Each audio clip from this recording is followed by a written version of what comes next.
बिस्मिल्लाहिर्रहमानिर्रहीम अस्सलाम वालेकुम व्यूवर्स। आज मैं स्पेन से मुतल्लिक एक बहुत ही ज़बरदस्त खुशखबरी आप लोगों के लिए लेकर आया हूं।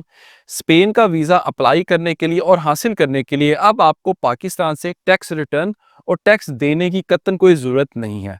ये गोल्डन चांस है, सुनहरी मौका है ऐसे अफराद के लिए जो स्पेन का वीज़ा हासिल करना चाहते हैं और यूरोप जाना चाहते हैं। लेकिन बात ज़हन में ये रहे, सिर्फ ये एक रिलैक्सेशन आपको जो है सिर्फ आपके लिए ये काफ़ी नहीं है। आपको जो दीगर मामलात जो हैं वो भी आपको बड़े गौर करने हैं, उन पर वर्कआउट करना है। वो दीगर मामलात क्या हैं वो मैं आज इसी वीडियो में वो सारे पॉइंट्स आपके साथ मैं ज़िक्र करूँगा। वीडियो आपने स्किप नहीं करनी।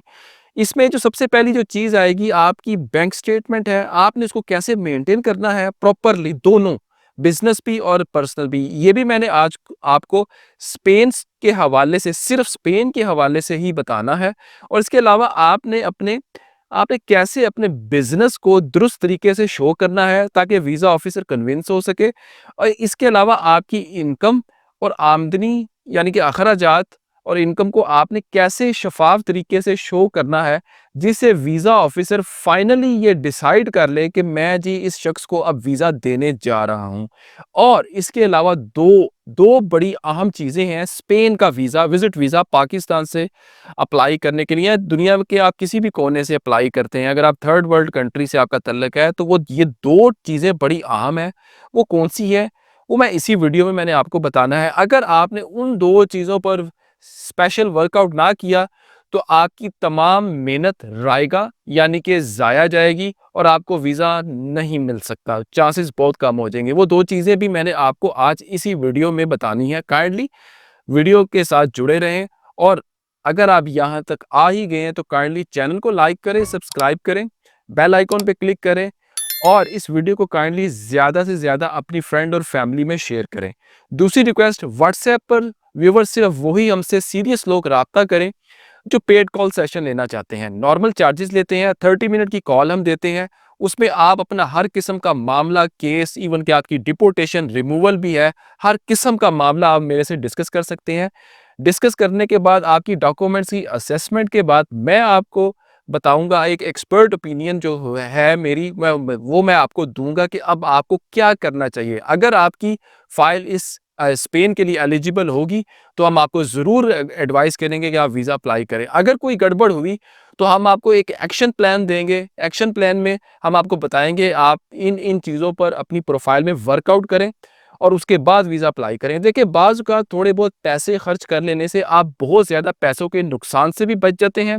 जो आप वीज़ा अप्लाई करने की शक्ल में एम्बेसी को फ़ीस देते हैं, दीगर मामलात में आप खर्चा करते हैं। और दूसरी सबसे अहम बात, आप बुरी बैड इमिग्रेशन हिस्ट्री से भी बच जाते हैं, क्योंकि वीज़ा रिफ्यूज़ल एक आपकी इमिग्रेशन हिस्ट्री बन जाती है कि आपके कितना, आपका एक दफ़ा रिफ्यूज़ हुआ, 2 रिफ्यूज़ हुए, तो आप इस बैड इमिग्रेशन हिस्ट्री से भी आप बच सकते हैं। तो इसके लिए आपको पेड कॉल सेशन और अपने केस की असेसमेंट किसी न किसी से ज़रूर करवानी चाहिए। तो जी बगैर वक़्त ज़ाया किए जी हम वीडियो को स्टार्ट करते हैं।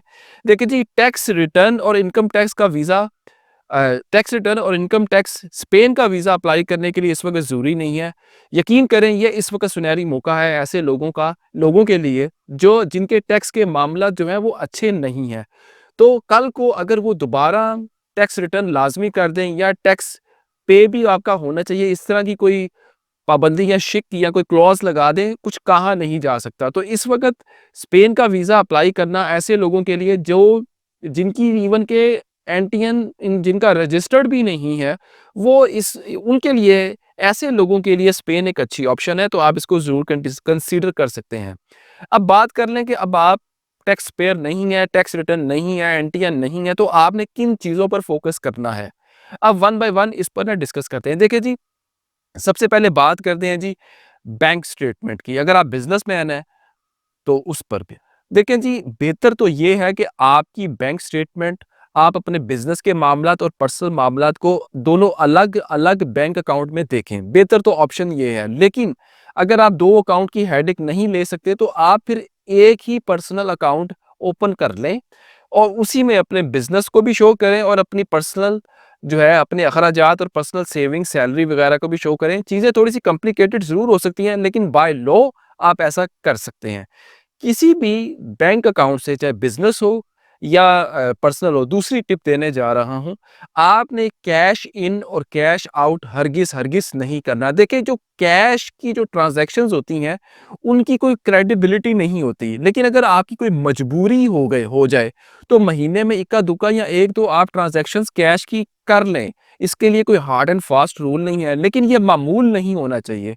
जूँ ही कैश इन या आउट हो, उसी वक़्त, उसी दिन, उसी टाइम फ़ौरन उसकी रसीद जनरेट करें, कंप्यूटर पे खुद बनाएँ या जो अगर आपके पास प्रॉपर रसीद अगर मौजूद है, वेल एंड गुड, उसको कंप्यूटर पर भी रिकॉर्ड रखें, उसका प्रिंट आउट लें और उसको एक अलग फ़ाइल में अटैच करके उसको साइड पर रख दें। ये प्रैक्टिस देखिए आपको करनी ही पड़ेगी।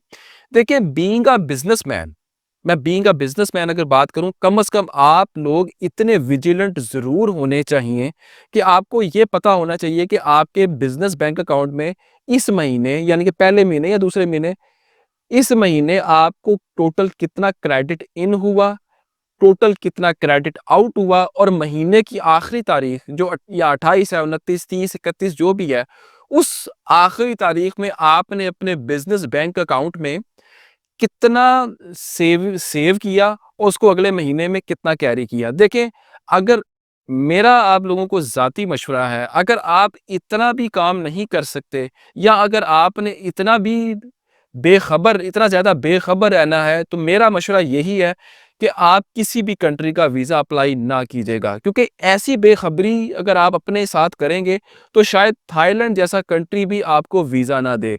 तो आपको विजिलेंट होना है।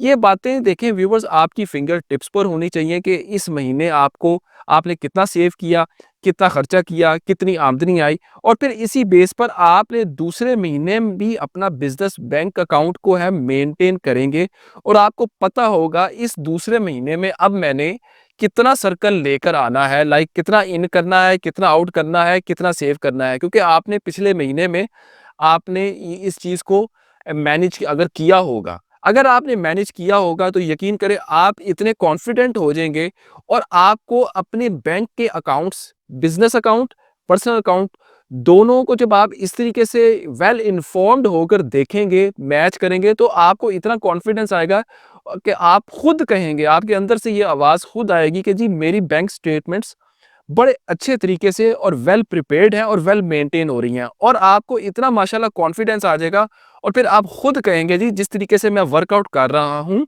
मेहनत कर रहा हूँ, अब मेरा वीज़ा इंशाल्लाह लग जाएगा। तो इन चीज़ों की आपने खबर ज़रूर रखनी है। अगर आप अपने आप को स्पेनिश वीज़ा ऑफिसर की नज़र में एक कामयाब बिजनेसमैन साबित करना चाहते हैं, तो आपको अपने बिजनेस की वर्थ को जो है शो करना है और वीज़ा ऑफिसर आपके बिजनेस और आपके बिजनेस के सेटअप को आपकी कमजोरी समझे कि और वो ये इस बात पर मजबूर हो जाए कि जी ये इसका बिजनेस इतना वर्दी है कि ये स्पेन का अगर मैं इसको वीज़ा दूंगा, ये डेफिनेटली वापस आएगा। और अब ये कैसे होगा? असल बात ये है, अब इस पर वर्कआउट करना है। अब इन तमाम चीज़ों को सच साबित करने के लिए व्यूवर्स, आपने अपने बिजनेस बैंक अकाउंट की ट्रांजैक्शंस बड़ी अहम है, उनके अंदर ट्रांसपेरेंसी लेकर आनी है। हर महीने के एंड में आपने बिजनेस बैंक अकाउंट में अपनी सेविंग एसेट के तौर पर जो है वो शो करनी है और जब सेविंग आप अपने एसेट के तौर पर हर महीने कुछ ना कुछ शो करेंगे, तो वीज़ा ऑफिसर को ये रियलाइज़ होगा कि ये बंदा फाइनेंशियली और बिज़नेस वाइज़ स्टेबल है, ये डेफ़िनेटली वापस आएगा। अब आपकी इनकम, इसके अलावा आपकी इनकम और आपके एक्सपेंसेस में भी जो है जी, एक बैलेंस जो है वो ज़रूर होना चाहिए। अच्छा जी व्यूअर्स, अब बात कर लें उन दो अहम तरीन पॉइंट्स की जो मैंने वीडियो के शुरू में इंट्रोडक्शन में आपको बताया था कि इन पर आपने फोकस ज़रूर करना है, नहीं तो आपकी सारी मेहनत रहेगा। आइए अब इस पे ज़िक्र करते हैं। अच्छा जी, उसमें जो सबसे पहली जो चीज़ है, वो है जी आपका proper travel plan, pectoral travel plan. देखें, मैं आपको साफ बता दूँ, स्पेन का विज़िट वीज़ा अप्लाई करने के लिए आपका ट्रैवल प्लान बड़ा अहम है, बड़ा मायने रखता है। स्पेन के लिए क्यों मायने रखता है, मैं आपको बता दूं। देखिए, स्पेन दुनिया का उन उन फ्यू कंट्रीज में आता है जहां पर लोग टूरिज्म के लिए बहुत ज्यादा जाते हैं। और नाजरीन व्यूअर, स्पेन में सिर्फ बिल्डिंग्स या मॉन्यूमेंट्स का टूरिज्म नहीं है, वहां पर फूड का भी बड़ा कल्चर है। वहां पर फूड खाने लोग बड़ा जाते हैं, फूड का टूरिज्म बहुत ज्यादा है। इसके अलावा वहां पर होटल का टूरिज्म बहुत ज़्यादा है। इवन के बहुत सारे लोग पूरी दुनिया से जो है स्पेन के होटल देखने के लिए जाते हैं जी। वो अपना बाकायदा ट्रैवल प्लान में मेंशन करते हैं जी, हमने फलाना-फलाना ये होटल भी देखना है। तो होटल का टूरिज्म भी वहाँ पर बहुत ज़्यादा है। तो आपको अपना एक प्रॉपर ट्रैवल प्लान बनाना है। इसको आपने ईज़ी नहीं लेना। बेशक आप खुद बना लें या आप खुद भी बनवा सकते हैं। अगर आप चाहें तो मैं भी आपको ट्रैवल प्लान, एक पिक्टोरल ट्रैवल प्लान बनाकर दे सकता हूँ और मैं आपका इस ट्रैवल प्लान को बड़े अच्छे तरीके से वेल ड्राफ्ट करूँगा। लेकिन ऑब्वियसली वो एक व्यूअर्स पेड सर्विस होगी। अच्छा जी, दूसरा जो डॉक्यूमेंट है जी, दूसरे नंबर पर वो है जी आपका वीज़ा कवर लेटर, जिसको वीज़ा रिक्वेस्ट लेटर कहते हैं। देखिए नाज़रीन, ये वो वाहिद डॉक्यूमेंट है जब आपकी फ़ाइल वीज़ा ऑफ़िसर के पास, ईसीओ एंट्री क्लियरेंस ऑफ़िसर के पास पहुँचती है। जब वो ओपन करता है तो सबसे पहला डॉक्यूमेंट जो पासपोर्ट के साथ अटैच होता है ना, वो ये वीज़ा रिक्वेस्ट लेटर होता है। तो वीज़ा रिक्वेस्ट लेटर बहुत अहम है, इसको आपने हरगिज़ ईज़ी नहीं लेना। देखें, कुछ मैं आपको एक आधी चीज़ अहम बता दूँ कि वीज़ा रिक्वेस्ट लेटर में कुछ कीवर्ड्स होते हैं, वो बड़े अहम होते हैं। उन कीवर्ड्स की बेस पर ही वो जब पढ़ता है वीज़ा ऑफ़िसर, तो फिर आपकी वो प्रोफ़ाइल को फिर ओवरऑल चेक करता है, क्योंकि वीज़ा ऑफ़िसर के पास इतना टाइम नहीं होता कि वो इतना ज़्यादा डिग डीपर डाउन जाए हर चीज़ को। अगर उसको वीज़ा कवर लेटर से सही चीज़ें पिन पॉइंट हो जाएँगी आपके केस की कीवर्ड्स के ज़रिए, तो वो उसको जो है आपका वीज़ा डिसीजन करने में क्विकनेस होगी और आसानी होगी, और वो आपको वीज़ा ज़्यादा चांस यही होगा कि ग्रांट कर देगा। व्यूअर्स, वीज़ा रिक्वेस्ट लेटर इसी तरह ही है। जब आप या कोई शख्स जॉब अप्लाई करता है, तो जब जॉब अप्लाई करते हैं तो आपका सीवी सबसे पहले जाता है। तो ये इसकी अहमियत आपके लिए एक सीवी की तरह ही है। तो आपने इस पर बहुत ज़्यादा फ़ोकस करना है। इसको अच्छे तरीके से ड्राफ्ट करवाना है। मैंने देखा है जी, लोगों की अक्सरियत को जी वीज़ा कवर लेटर अक्सरियत को ड्राफ्ट करना नहीं आता। फ़ुज़ूल-फ़ुज़ूल बातें लिखी होती हैं, लंबे-लंबे पैराग्राफ्स लिखे होते हैं। 2-2 सफ़ों का, 3-3 सफ़ों का वीज़ा कवर लेटर ड्राफ्ट कर लेते हैं। देखें, वीज़ा ऑफ़िसर जब इस तरह की बुलशिट्स देखता है, इस तरह के वीज़ा कवर लेटर लंबे-लंबे देखता है और उसमें कीवर्ड्स भी सही नहीं होते, आपकी प्रोफ़ाइल के मुतालिक, देखिए कीवर्ड्स जो होते हैं, हर बंदे की केस टू केस वेरी करता है, उसकी प्रोफ़ाइल के मुताबिक बनाए जाते हैं, क्रिएट किए जाते हैं और उनको वीज़ा रिक्वेस्ट लेटर पे लिखा जाता है। अगर वीज़ा रिक्वेस्ट लेटर आपका ठीक नहीं होगा, तो 2 चीज़ें होंगी, या तो आपका केस डिले में चला जाएगा या फिर वो वीज़ा ऑफ़िसर जो है आपका वीज़ा जो है रिफ्यूज़ कर देगा। तो वीज़ा रिक्वेस्ट लेटर जो है वो दूसरी अहम चीज़ है। तो जी, ये थी जी हमारी स्पेन की वीडियो। आखिर में मैं एक और बात ऐड कर दूँ कि जो आपका पर्सनल अकाउंट है, जो आप मेंटेन कर रहे हैं, आपने अपने पर्सनल अकाउंट के जो बैंक का जो कार्ड है, जो डेबिट कार्ड होता है, जो वीज़ा कार्ड होता है, उसको आपने बहुत ज़्यादा यूज़ करना है। अपने ग्रोसरी के लिए, पेट्रोल के लिए, दीगर अखराजात के लिए कैश इन कैश आउट नहीं करना।